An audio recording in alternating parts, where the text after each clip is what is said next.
بسم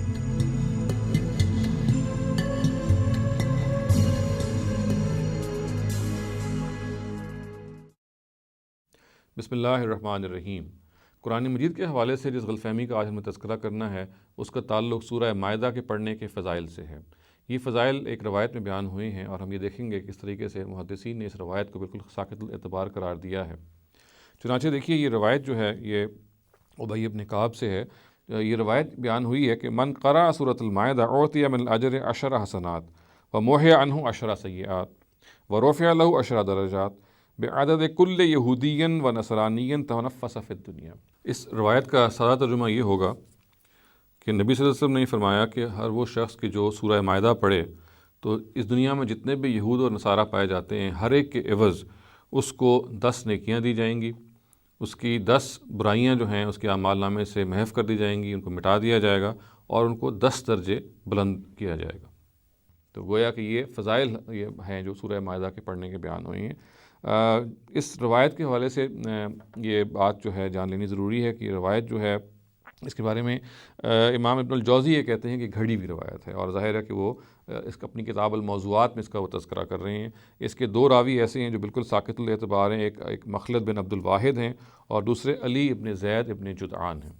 جہاں تک مخلد بن عبد الواحد کا تعلق ہے ان کے بارے میں ابو حاتم یہ کہتے ہیں کہ یہ ضعیف الحدیث ہے، اور جب محمد ابن ابراہیم نے ابو حاتم سے اس خاص روایت کے بارے میں ان سے پوچھا ابو حاتم سے تو انہوں نے کہا کہ یہ بالکل ضعیف روایت ہے۔ ابن ابی حاتم یہ کہتے ہیں کہ یہ اگر مخلد نے اس کو نہیں گھڑا تو پھر وہ یہ نہیں جانتے کہ کس نے اس روایت کو گھڑا ہے، اور ابن حبان ان کے بارے میں یہ کہتے ہیں کہ یہ منکر الحدیث جداً ہے، یعنی بہت زیادہ منکر الحدیث ہے۔ تو یہ مخلد بن عبد الواحد کے بارے میں جرح ہے جو ہمارے محدثین نے نقل کی ہے۔ جہاں تک علی ابن زید ابن جدعان کا تعلق ہے تو ان پہ بھی بہت تفصیلی جرح ہے جو حافظ مزی نے اپنی کتاب تہذیب الکمال میں درج کی ہے۔ اس میں مثال کے طور پہ ابن سعد یہ کہتے ہیں کہ فیہ ضعف ولا یحتج بہ، یعنی ان کے اندر ضعف پایا جاتا ہے اور ان سے احتجاج نہیں کیا جا سکتا۔ صالح ابن احمد ابن حنبل اپنے والد یعنی امام ابن حنبل سے یہ رپورٹ کرتے ہیں کہ لیس بشیء، اور دوسرے ایک اور اوپینین جو امام احمد بن حنبل کا رپورٹ ہوا ہے وہ یہ ہے کہ ضعیف الحدیث۔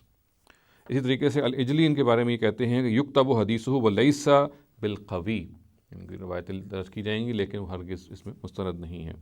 اور ابراہیم ابن یعقوب الجزجانی یہ کہتے ہیں کہ یہ واہل حدیث ہے اور لا یحتج بہ، یہ روایات سے احتجاج نہیں کیا جائے گا۔ ابو زرع یہ کہتے ہیں لیس بالقوی، اور ابو حاتم یہ کہتے ہیں کہ لیس بالقوی، ان کی 2-3 ان کے تبصرے نقل ہوتے ہیں، لیس بالقوی یکتب حدیثہ ولا یحتج بہ۔ امام نسائی کہتے ہیں کہ یہ ضعیف ہیں۔ ابو بکر ابن خزیمہ یہ کہتے ہیں لا یحتج بہ لسوء حفظہ، یعنی احتجاج کے قابل نہیں ہے، ان سے دلیل نہیں لائی جائے گی اس لیے کہ ان کی جو میموری ہے، ان کا جو حافظہ ہے وہ بہت خراب ہے۔ امام حاکم یہ کہتے ہیں لیس بالمتین عندہم، یعنی یہ محدثین کے نزدیک کوئی قوی آدمی نہیں ہے۔ اسی طریقے سے ان کے بارے میں اور جرح بھی ہے۔ امام دارقطنی یہ کہتے ہیں کہ فیہ لین، شعبہ ان کے بارے میں یہ کہتے ہیں کانا رفاعا، یعنی یہ روایتوں کو مرفوع کرتے تھے۔ حماد ابن زید ان کے بارے میں یہ کہتے ہیں کہ کانا یقلب الاحادیث، یعنی وہ احادیث کی سندوں کو الٹ پلٹ کرتے تھے۔ اور ابن حجر ان کے بارے میں یہ کہتے ہیں کہ یہ ضعیف ہے۔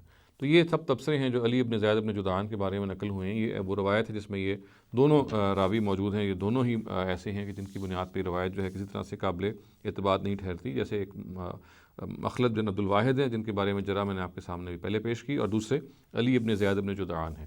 چنانچہ ان دونوں راویوں کے حوالے سے جو اس تفصیل ہمارے سامنے آتی ہے اس سے بات بالکل واضح ہو جاتی ہے کہ یہ جو روایت ہے کہ کسی طور بھی قابل اعتبار نہیں ہے۔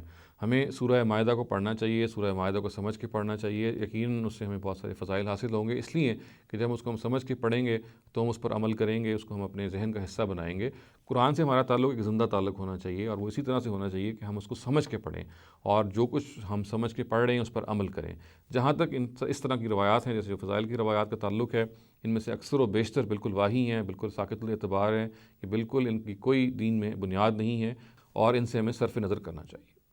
اقول قولی ھذا واستغفر اللہ لی ولکم ولسائر المسلمین والمسلمات۔